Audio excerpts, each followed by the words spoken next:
السلام علیکم ورحمۃ اللہ وبرکاتہ۔ بسم اللہ الرحمن الرحیم۔ اللہم لک الحمد یا اللہ والصلاة والسلام علیک یا رسول اللہ صلی اللہ تعالی علیہ وسلم۔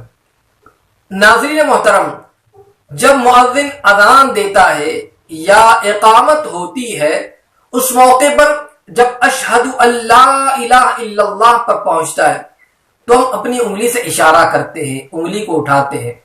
تو اس طریقے سے انگلی کا اٹھانا یہ کیا کہیں سے ثابت ہے یا اس کے اٹھانے کا فائدہ کیا ہے؟ آئیے آج حدیث رسول کی روشنی میں اسے سماعت کریں اور اپنی معلومات میں اضافہ بھی کریں اور عمل کرنے کی کوشش بھی کریں۔ مگر اس سے پہلے میں گزارش کروں گا کہ اگر آپ نے ابھی تک ہمارے چینل کو سبسکرائب نہیں کیا تو آپ ابھی ہمارے چینل کو سبسکرائب کر دیں اور بیل بٹن دبانا نہ بھولیں تاکہ ہماری آنے والی نئی اسلامی اور روحانی ویڈیو کی نوٹیفیکیشن سب سے پہلے آپ تک پہنچے۔ تو ناظرین محترم، اذان یا اقامت کے وقت جب اشہد ان لا الہ الا اللہ کہا جاتا ہے، اس موقع پر ہم انگلی سے اشارہ کرتے ہیں، انگلی کو اٹھاتے ہیں۔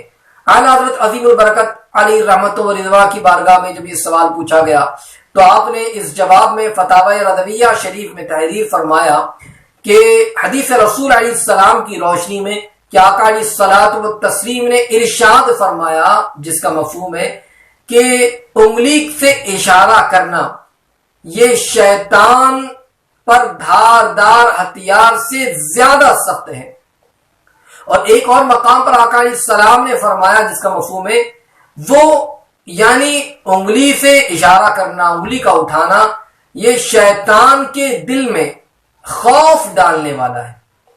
تو اس سے پتا چلا کہ جب اذان دینے والا کلمہ پر پہنچے اشہد ان لا الہ الا اللہ تو اس موقع پر اگر انگلی سے اشارہ کر دیا جائے، انگلی کو اٹھایا جائے تو یہ شیطان کے دل میں خوف ڈالنے والا بھی ہے اور یہ جو ہے تیز دھاردار ہتھیار سے زیادہ سخت بھی ہے۔ تو اس لیے اس پر عمل کی کوشش کریں۔ جب بھی آپ اشہد ان لا الہ الا اللہ سنیں تو جو ہے آپ اپنی انگلی کو اٹھائے، اس کا اشارہ کریں اور اذان کو خاموشی کے ساتھ سنیں اور اس کا جواب بھی دیں۔ انشاءاللہ العظیم اس کا ثواب بھی آپ کو ملے گا۔ اللہ رب العزت ہم تمام کو اذان کا احترام کرنے اور اس کا جواب دینے کی توفیق عطا فرمائے، آمین۔ السلام علیکم ورحمۃ اللہ وبرکاتہ۔